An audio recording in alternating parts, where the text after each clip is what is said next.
You don't hate the media enough. Here at the Topher Project, I've been covering extensively the lies and corruption of our ABC, particularly in the case of the 1975 pedo tapes, which the ABC pretended had been destroyed and continue to cover for to this day.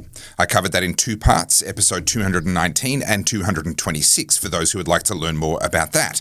And I've covered more recently the ABC's lies on their 7:30 report, claiming that the Nationals Party walking away from net zero was based on modelling from the coal industry, when the ABC already knew that that was not the case and chose to mislead their viewers anyway. That's episode 237 if you're interested in that story. But this problem of a taxpayer-funded national broadcaster flat-out lying, well, it's not unique to Australia or the ABC. Britain's BBC has just been caught red-handed, if a little belatedly. And this story matters in the context of an increasingly desperate media who are struggling to keep their once prime position in society as their business model falls apart in the case of commercial news outlets and public trust crashes to an all-time low in the case of national broadcasters. It's important that we make sure that they don't get away with their lies. Because either these national broadcasters need to stop lying, or they need to be abolished. But allowing them to continue lying to taxpayers at taxpayers' expense, well, that is simply not an option. Now, this latest BBC lie was reported on by The Telegraph in the UK and has already been picked up by Sky News in Australia. And normally I don't do videos on stories that are already being well covered. I reserve my limited time and resources here at the Topher Project for stories, or at least perspectives, that aren't being given the attention that they deserve, in my opinion. However, in this case, I'm making an exception, because this is a meta story, a story about the story, or at least about the storytellers. And we need to go back in time and talk about this, the infamous Trump koi-feeding gaffe that the media ran with relentlessly during Trump's first term. Why does this still matter 8 years later? Well, because Christmas is coming. And that means that we're all going to have to visit our Trump-hating, ABC-watching, fast-asleep relatives and friends. And this Koigate story is one of, if not perhaps the most powerful, obvious and provable examples of the media just flat-out lying. Which means it's the fastest way to win an argument with any of your friends or family who are still naive enough to trust the media. I'll show you what to search for online and the pages and videos you need to bookmark so that you can prove to even the sleepiest of die-hard media believers that they've been lied to over and over again on purpose. But before we get to that, my name's Topher Field, this is the Topher Project, and I help busy Australians to cut through the crap and make sense of the nonsense that surrounds us. I am 100% viewer supported, so if you appreciate what I'm doing here at the Topher Project, then please support my work by buying me a coffee via the button at topherfield.net. And if you like my videos, then you will love my no-nonsense books, DVDs and merch, which you will find at goodpeoplebreakbadlaws.com. All right, I'm sorry to do this, but we need to start with the Australian Sky News coverage of the Telegraph's coverage of the BBC's coverage of Donald Trump. Because like I said, this story is about the storytellers as much as it is about the story itself. Let's watch. A week before the US election, BBC Panorama released a documentary called Trump, A Second Chance. And in it, they played the following clip. We're going to walk down to the Capitol, and I'll be there with you, and we fight. We fight like hell. But Trump didn't in fact say this at all. The BBC spliced together two clips that took place 54 minutes apart. Here's what Trump actually said. We're going to walk down to the Capitol, and we're going to cheer on our brave senators and congressmen and women. It's different. It wasn't until nearly an hour later that he then said the second part of the BBC's version. We're going to walk down to the Capitol, and we fight. We fight like hell. Now, Sky News are correctly reporting this story as deliberate BBC misinformation, and they go on to talk about the Russia scandal and other examples of the media flat-out lying about Trump. The trouble is that the truth on Sky News, won't change most people's minds because people don't use facts to make up their minds in the first place, and the people that watch the ABC don't watch Sky News. So you can't use facts to change most people's minds. So let's try something a little different. Let's equip ourselves to do it in person. Now, I've spoken often about the fact that getting someone to change their mind is actually easy after you do the hard bit. The hard bit is getting them to admit that they aren't already 100% right. Once you do that, the rest is easy. But boy, is that first bit hard. The analogy I give, and I apologize because it's a really crappy analogy, but it's the best one I've been able to come up with. The analogy is going to collect mussels from a pier. Once you have them in your bucket, it's easy. You can walk them to your car and drive them home or wherever you want them to be, no problem. But breaking those rotten little things off the pier in the first place, well, that's almost impossible if you don't have a hammer or some pliers or something to help you.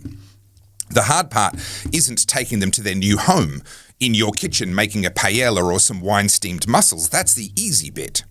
The hard bit is breaking them away from the position that they are in right now, attached to that pier. And it's the same with ideas. Too often we're focused on where we want to get someone to. We want them to agree with us all the way over here. But that's not the hard part. The hard part is getting them to realize that the position they hold right now isn't the right one. The hard part is getting them to let go of the pier. And in my opinion, the Trump Abe dumping fish food into the koi pond fake story is one of the best ways to get people to realize that the position they're in right now, specifically the position of trusting the media, isn't the right one. Here's some of the media coverage from 2017.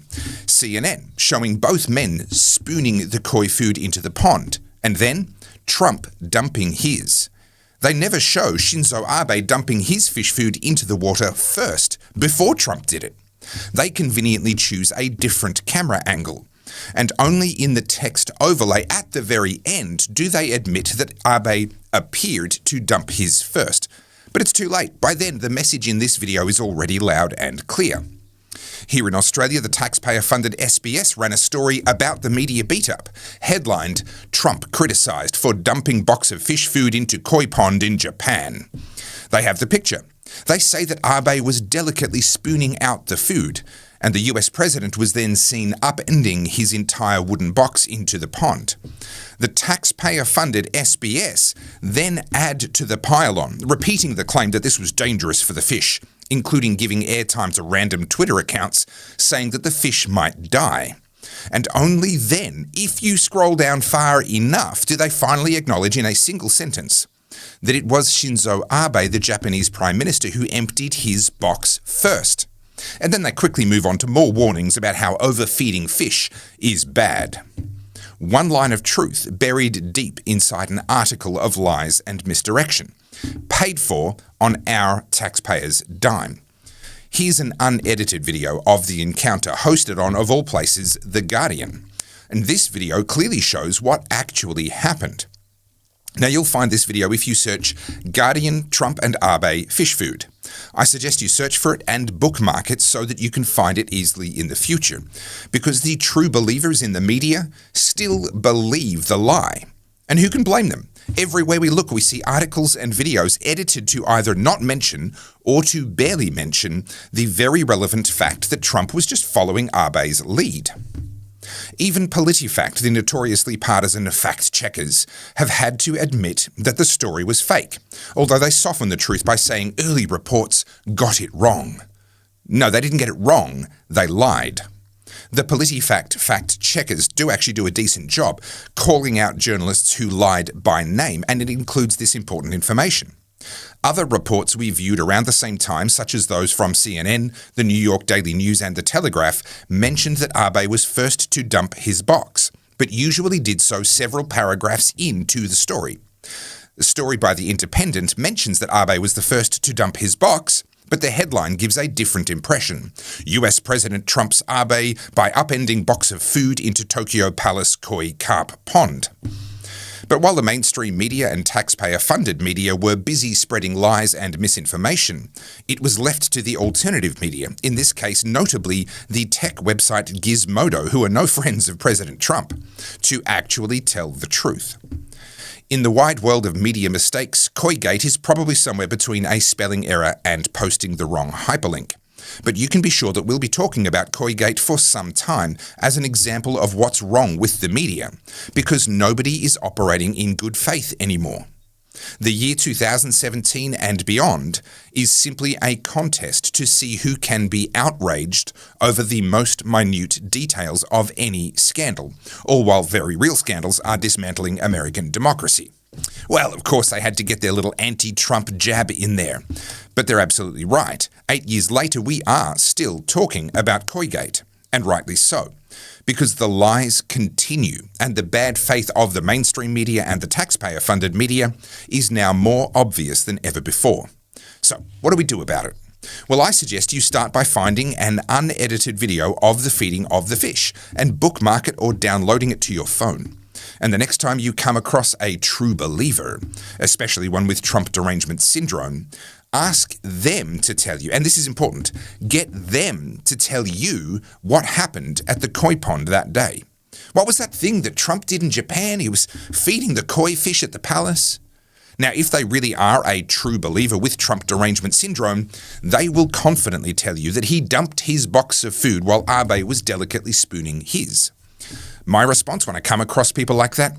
Yes, I remember now, that is how the media reported it. But what they didn't say is that Trump was following Abe's lead because Abe dumped his box first. Now, an argument will surely follow, but you'll have the video right there and ready to go. But remember, you're not trying to win an argument against that person.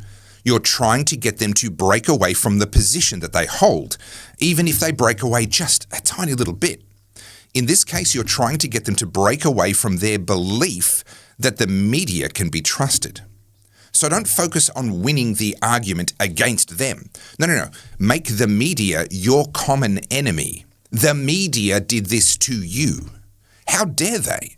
I mean, there are lots of legitimate criticisms of Trump. How dare the media muddy the waters with fake news and spend taxpayers' money on cheap gotcha journalism? Make the media your common enemy. Because the purpose of having this conversation is not to walk away from Christmas lunch with a win against your friend or relative.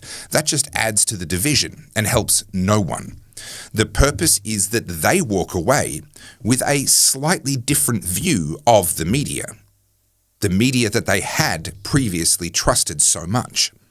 Because the reason the media keep lying is because the lies keep working.